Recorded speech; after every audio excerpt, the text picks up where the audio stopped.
Muchas gracias, presidente.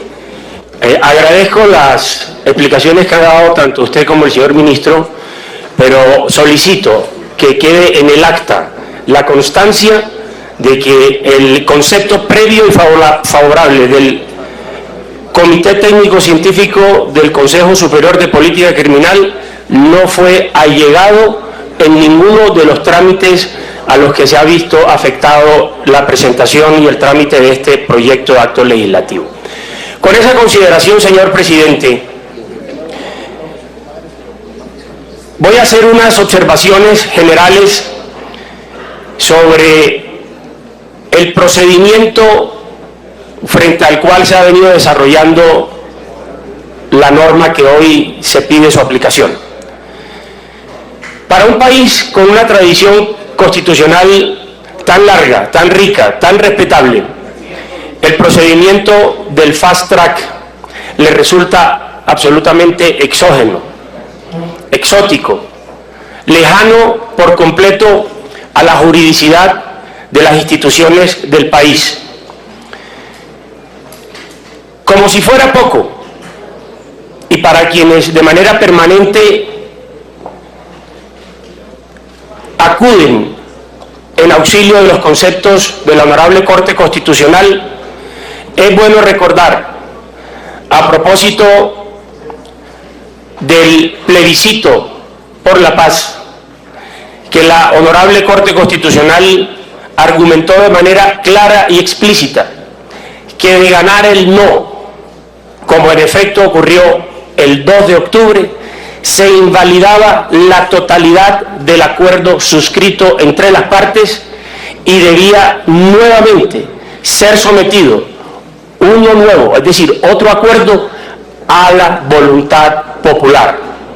Como eso no ocurrió, sino que se le dieron simples retoques y maquillaje a un acuerdo que ya el pueblo colombiano había rechazado en urnas de manera clara, evidentemente pierde, o como decimos los abogados, decae por completo la constitucionalidad del acto que hoy se pone en consideración de este Congreso de la República en tercer debate.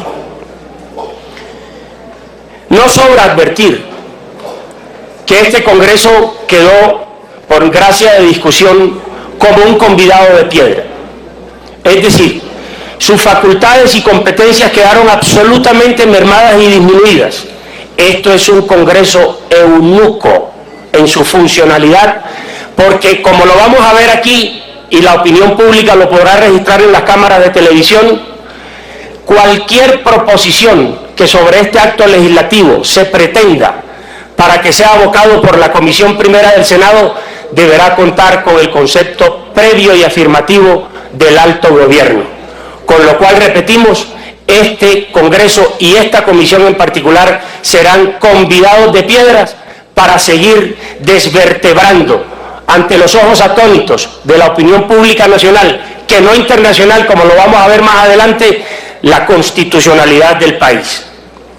Y quiero que examinemos algunas expresiones de altos funcionarios del Estado, que aunque tardíamente se han expresado con serias reservas sobre la constitucionalidad y la efectividad de un tribunal paraestatal, paraconstitucional, en la medida en que va a estar por encima del ejercicio de la órbita funcional del organismo jurisdiccional colombiano.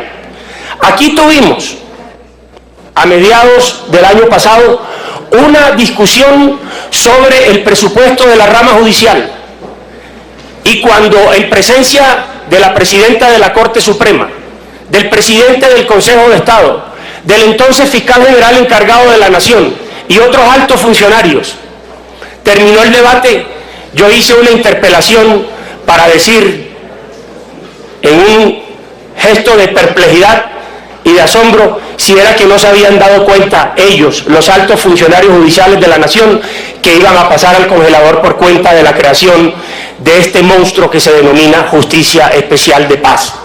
Hoy escuchamos unas voces que vamos a refrescar aquí, que el país no ha atendido, y el gobierno menos, frente a la dimensión del exabrupto que se va a aprobar en tercer debate hoy y que nosotros exigimos el archivo. Por favor, rodar los videos y el audio.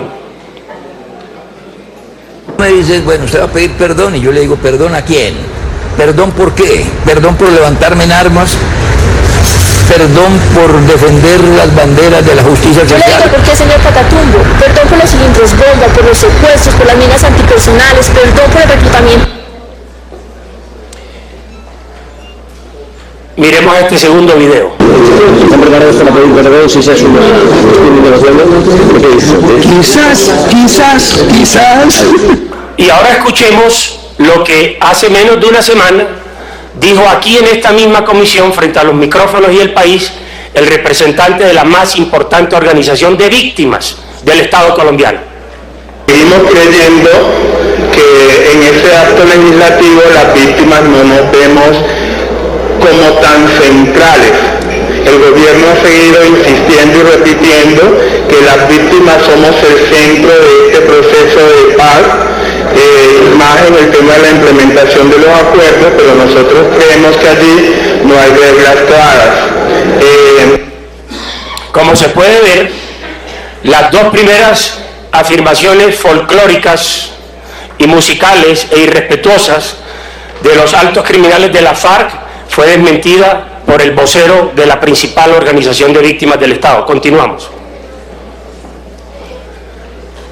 Escuchemos lo que dice el señor fiscal general de la Nación frente a un tema que no es menor, y es que a partir del 1 de diciembre los delitos que son de tracto sucesivo, es decir, que en su desarrollo de ejecución se podría decir que son permanentes en el tiempo, no tienen una definición clara en las competencias del Tribunal Especial para la Paz. Lo dice el fiscal general de la Nación.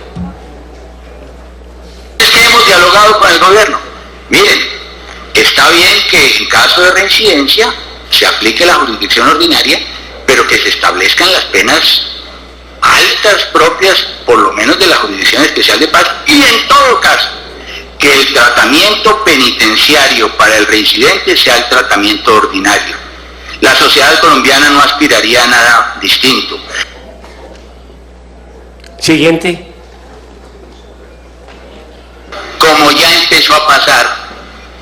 Aquí el señor, aquí el señor fiscal general de la Nación advierte de un fenómeno que ya se presenta y que puede repetirse inadvertidamente en el proceso de implementación de los acuerdos, ahora que se vaya a hacer un censo que hasta el día de hoy no existe el número con personas y con identidades de los miembros de la FARC.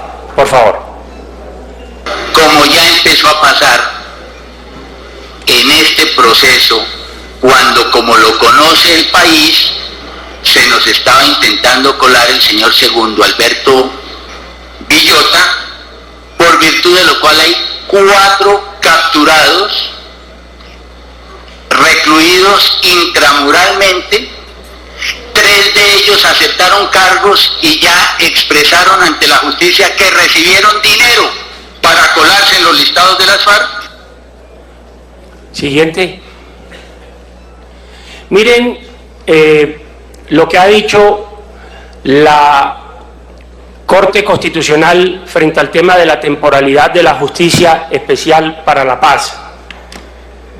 Vamos a volver sobre ese punto más adelante, quizá adelantemos por favor, porque sobre ese punto vamos a volver más adelante, pero escuchemos aquí lo que dice la doctora Margarita Cabello, actual presidenta de la Corte Suprema de Justicia. Por decir algo, justicia transicional. Nosotros pedimos que la justicia es transicional, temporal, y que debemos unos plazos específicos e improrrogables, claros, reclusivos. Se establecieron 10 años, luego se dice que pueden ser 5 años más para ya cerrar y definir, pero quedó al final diciendo que en cualquier momento se podía, a criterio de la JEP, se podría ampliar el periodo solicitando al Congreso. Y además se dice que queda vigente la sala respectiva que podrá revisar que queden vigentes y que no se afecten las decisiones por ellos tomadas. Conclusión, no es transitoria.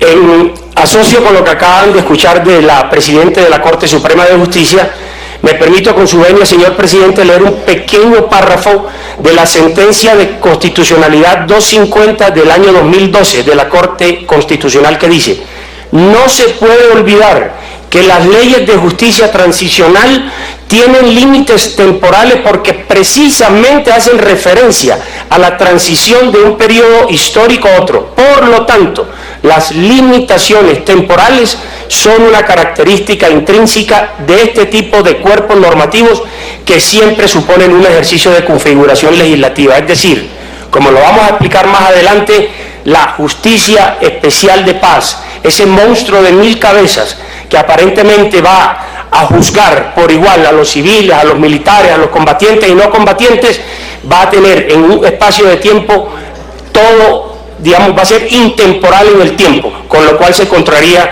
la sentencia de la Honorable Corte Constitucional siguiente. La misma doctora Margarita Cabello, en una entrevista, expresa claramente que, y lamenta que la promovida justicia especial de paz esté por fuera del marco normativo de la estructura de la rama judicial. ¿Pasaría un control de la Corte Constitucional? Nosotros insistimos en que la Justicia Especial para la Paz tiene que hacer parte de la jurisdicción, del Poder Judicial. No quedó así y quedó muy preocupante. Dos temas, por ejemplo, los que pedimos también que se tuvieran en cuenta por la preocupación de la inconstitucionalidad futura. Las tutelas. Pretender que las tutelas, para que sean revisadas, se requiere de funcionarios de la JEP y funcionarios de la Corte Constitucional, y que se requiere mayoría absoluta para que sean revisadas, se sale de la Constitución.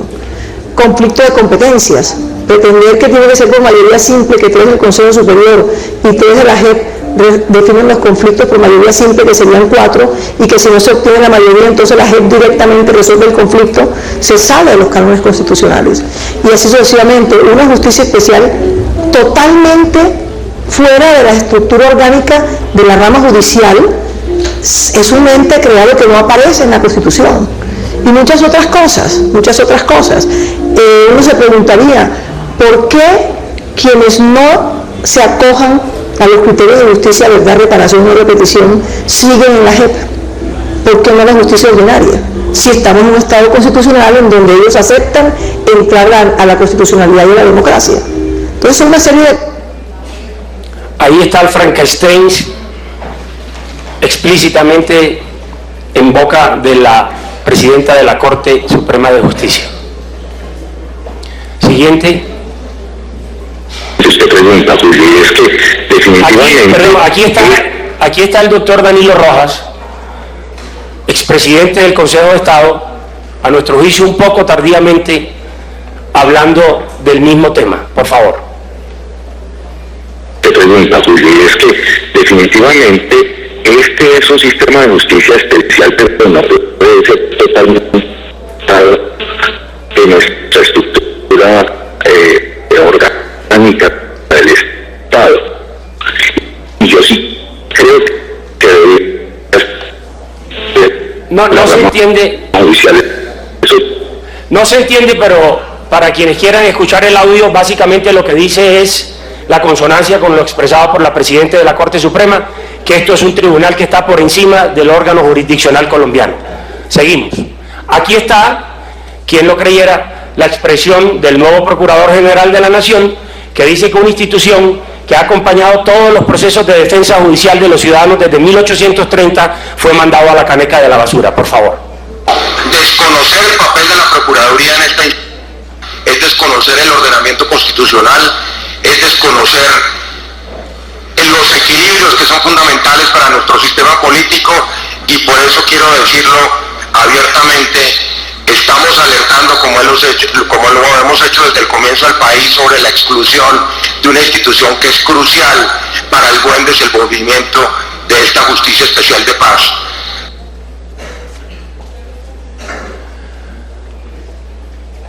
Problemas graves.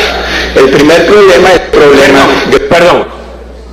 Este fue otro invitado especial por la comisión, el doctor Rodrigo Pribny, un académico que hace una observación frente a la ligera trampita, ligera concesión que se le hizo a las FARC frente al tratamiento de la cadena de mando y la responsabilidad como estructura criminal que son. Por favor. Problemas graves. El primer problema es que no aparece explícita la regulación de la responsabilidad del mando de comandantes guerrilleros. Se entiende implícito en la medida en que el acuerdo mismo trae una cláusula relativa a los comandantes, a la responsabilidad del mando de las FARC, pero sería conveniente para establecer el equilibrio que haya una cláusula explícita sobre responsabilidad del mando de guerrilleros.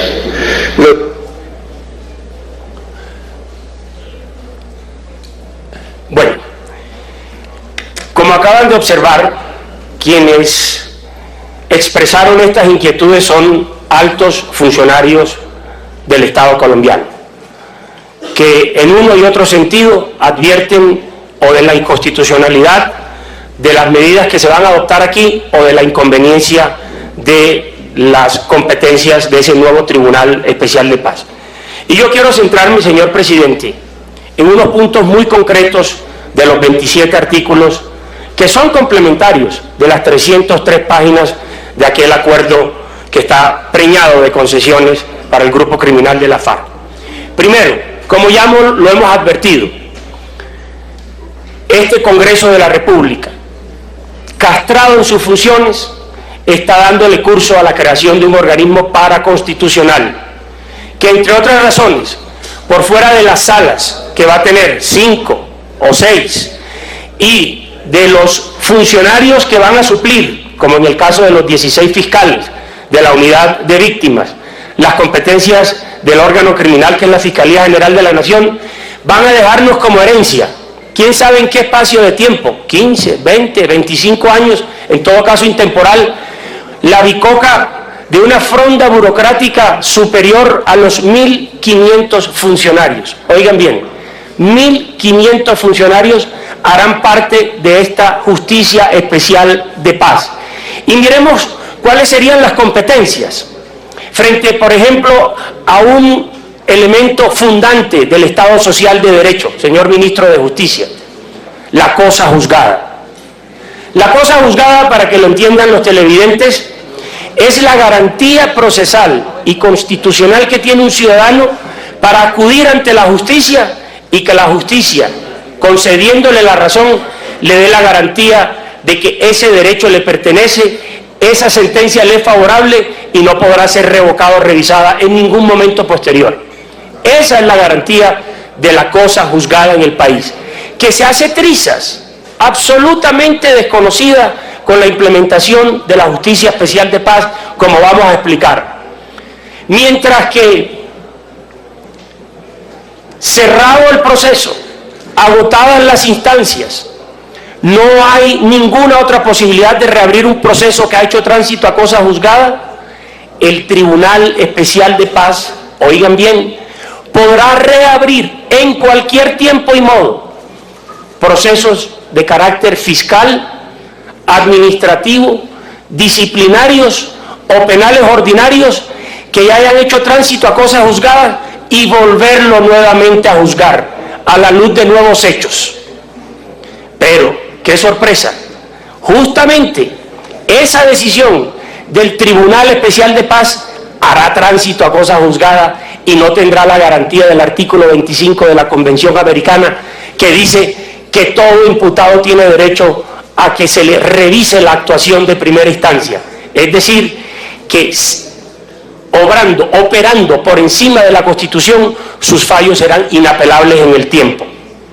Miremos el tema de la justicia restaurativa y la justicia retributiva.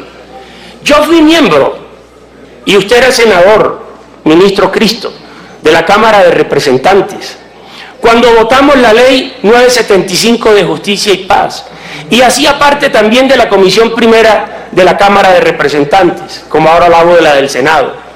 Y recuerdo la justificada impresión de muchos sectores del país cuando se discutieron las penas para los criminales paramilitares y se le puso un techo de 8 años de cárcel efectiva de prisión las voces de inconformidad de muchos sectores del país, en la academia, en la prensa, en los sectores políticos y de opinión, que dijeron que 8 años era muy poco para encarcelarlos por sus graves crímenes y violaciones. Qué tristeza que esas mismas voces hagan mutis por el foro hoy, cuando no 8 años, sino ni un solo día de cárcel van a pagar los criminales acusados de delitos de lesa humanidad.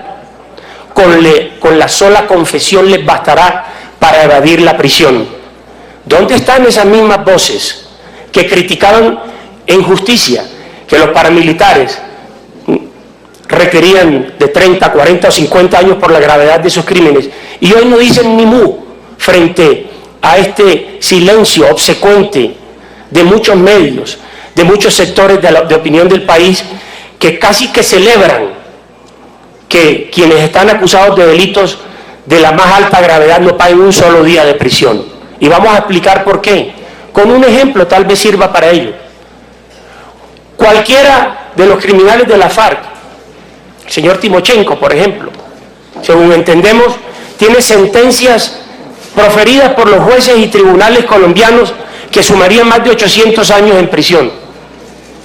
Pues le basta con lo consignado en la Justicia Especial de Paz al señor Timochenko de acudir ante el Tribunal Especial de Paz, confesar la responsabilidad sobre esos delitos que se le imputan para no tener como pena privativa de prisión ni un solo día de cárcel. Si eso no es impunidad, entonces búsquenme el Real Diccionario de la Lengua y me dicen cómo se llama. Es la impunidad total, como lo dijo nada más y nada menos que el señor Vivanco de Human Rights Watch. Dijo, eso es un sainete de justicia, eso es de alguna manera un marco de impunidad, dijo Vivanco, lo que se está signando en esos 27 artículos.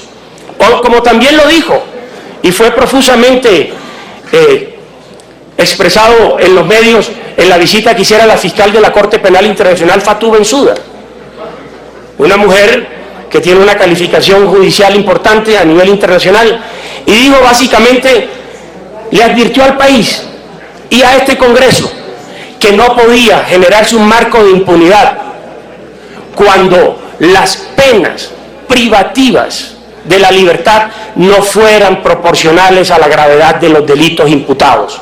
Tenía que haber una correspondencia, según el artículo 76 y 77 del Estatuto de Roma. Y deberíamos hablar de la justicia retributiva. Sí, aquella tan importante, y la restaurativa también lo es, para que las víctimas reciban un consuelo, un apoyo, una gratificación económica por parte de los victimarios. Que el país sepa que toda la indemnización que está pactada en estos 27 artículos para las víctimas va a provenir del bolsillo de todos los colombianos. Ni un solo centavo va a salir, señor presidente, de la fortuna criminal de la FARC, que según la revista Forbes es el tercer grupo criminal más rico del mundo. Qué tristeza, señor ministro de Defensa, señor ministro de Justicia y señor ministro del Interior, que el gobierno no le exija a la FARC que paguen un solo peso de su pecunio a las víctimas. La legibilidad política, prescrita esa norma precisamente para que quienes estén acusados de delitos de lesa humanidad, de la mayor gravedad, secuestro, violaciones sistemáticas, toma de poblaciones, narcotráfico, lavado de activos, no puedan de ninguna manera acceder a los cargos públicos. Pues, y eso lo dice el artículo 122 de la ya maltrecha y maltratada Constitución Política del país, las condenas a las cuales haya lugar, simbólicas o no, para los miembros de la FARC no les impedirán acceder a los cargos de elección popular. Qué sainete de justicia el que está viendo el país. La Comisión de la Verdad y de la No Repetición, en su artículo primero, algo bueno, algo importante, algo interesante sin duda, para que se conozca la verdad. Pero para que se conozca la verdad en dos vías. Porque aquí los victimarios no pueden posar ahora de benefactores de la sociedad colombiana. Aquí estamos hablando, señor presidente, que lo que concluya esa comisión de la verdad y no repetición no podrá ser revisado por ningún otro organismo a la manera de las disposiciones de la Justicia Especial de Paz. Los conflictos de competencia. ¿Cómo se definen los conflictos de competencia? ¿Qué pasa cuando la Justicia Especial de Paz, por encima de la justicia ordinaria, dicte una resolución o un fallo que vaya en contravía de un organismo judicial colombiano, piénsese Corte Suprema de Justicia o Corte Constitucional? Pues vendrá una sala incidental, dice el proyecto de acto legislativo, compuesta por 6 personas, 3 magistrados de la Sala Constitucional, de la Corte Constitucional, y 3 magistrados de la Justicia Especial de Paz. Pero lo que hay que decirle al país es que si hay empate, el que dirime el desempate es precisamente el presidente de la Justicia Especial de Paz. Con la acción de tutela pasa algo similar, una conquista de la Carta Política del 91. 10 minutos adicionales para el senador Amin, por favor. Gracias, señor presidente. Las tutelas. ¿Cómo proceden las tutelas? Habrán 3 instancias para que una primera sección de revisión, una segunda sección de apelación y una sala compuesta por 4 magistrados, 2 de la Justicia Especial y 2 de la Sala de la Corte Constitucional, revisen por unanimidad, ejerciten una acción de revisión, no de impugnación, como es el objetivo de la tutela, y revisen por unanimidad una tutela que debe ir a la Sala Plena de la Corte Constitucional. Oh sorpresa, lo que decida la Sala Constitucional en admisión de esa tutela no tiene, ni anula, ni invalida, y no puede dejar sin efecto, según dice el artículo 8 del proyecto de acto legislativo de Justicia Especial, lo que haya dictaminado el Tribunal de Justicia Especial. En cuanto a la elección de magistrados y fiscales, diríamos básicamente que no existe un perfil definido para los fiscales, tampoco para los miembros de del Tribunal de Paz en su condición de magistrado. Entonces nosotros vamos a proponer, dentro de las varias proposiciones que asentaremos más adelante, que haya unos requisitos superiores para que quienes aspiren a ser magistrados del Tribunal Superior de Paz lo hagan por concurso público. Ya hemos hablado de la temporalidad, solamente para decir que la competencia en el artículo 26 sobre normas posteriores, lo trae el artículo 26 de este Tribunal de Justicia Especial, será intemporal la competencia del Tribunal de Justicia Especial sobre normas posteriores que puedan afectar a algunas de las personas que se hayan acogido a sus disposiciones. Y miremos finalmente 2 temas muy importantes, el tema de los militares y el tema de la extradición. El tema de los militares ha sido un infortunio para la fuerza pública, y a mí me da vergüenza, señor general, comandante del Ejército, que no se hayan puesto voces de alerta desde una institución tan querida y respetada por los colombianos, frente a la igualación que se hace, no tan subrepticiamente, del ejercicio de la acción pública consagrada de defensa de los intereses de la nación, del Ejército y de la Policía, con aquella que solamente busca ofender y lastimar por parte de los criminales de la FARC. Esto ha sido una toma incruenta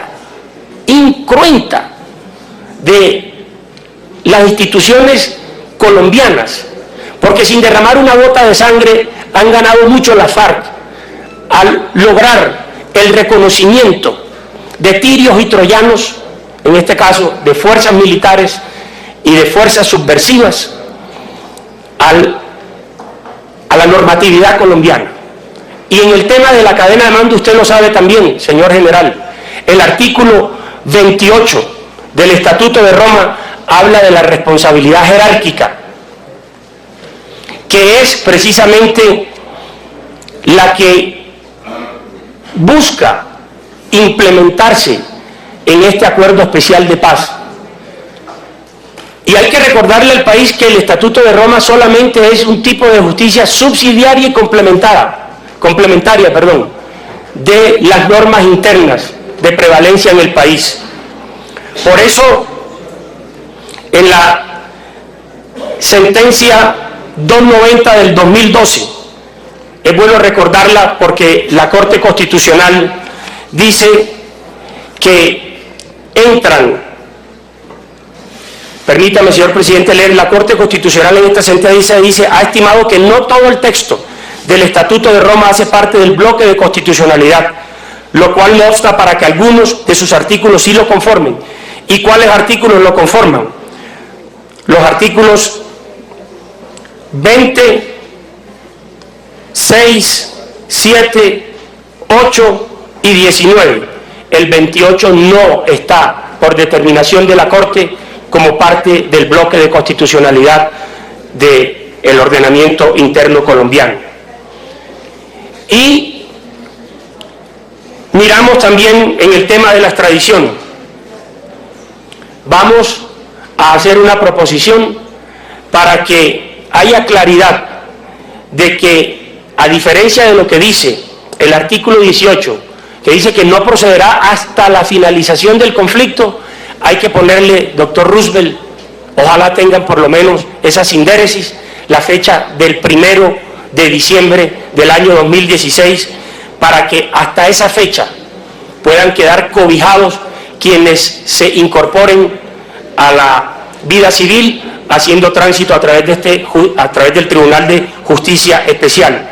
Ese artículo no habla de que no aplicará además para reincidentes y disidentes, como ya lo dijo y lo advirtió el señor Fiscal General de la Nación. Y quisiera terminar con lo siguiente. Aquí en presencia del senador Galán, otras veces he escuchado al representante Lara. ¿Cómo va a ser posible que este Congreso le vaya a dar vía libre, señores ministros, al narcotráfico como delito político? ¿Cómo puede ser tan inmensa la irresponsabilidad y el irrespeto de este Congreso? Que no del gobierno, el gobierno se voló todas las escuadras. El gobierno no conoce de controles ni de constitución, todo en aras de satisfacer esa vanidad personal del presidente Santos. Pero ¿cómo vamos a elevar a la categoría de delito político al narcotráfico? Y yo le pregunto al senador Galán, ¿qué pensaría su padre, a quien tanto yo admiré, que le mostré recientemente una revista a usted que guardo en mi poder? ¿O qué pensará el representante Lara, hijo del inmolado ministro de Justicia? ¿O qué pensarán los hoy directores del Espectador, del inmolado y siempre recordado don Guillermo Cano Izaza, que ofrecieron, que ofrendaron su vida por la democracia colombiana y el respeto a las instituciones y cayeron precisamente por las viles balas del narcotráfico? ¿Cómo vamos, señores ministros, a dar tamaño paso, que es un despropósito, que legitimará el accionar criminal del cartel de cocaína más rico del mundo? Son reflexiones, señor presidente, que he querido dejar para reservarme en las proposiciones que presentaremos al finalizar la sesión, no sin antes advertir que esto que está dando el Congreso con la aprobación del proyecto de acto legislativo del Tribunal de Justicia Especial es un salto al vacío de la institucionalidad colombiana. Muchas gracias, señor presidente.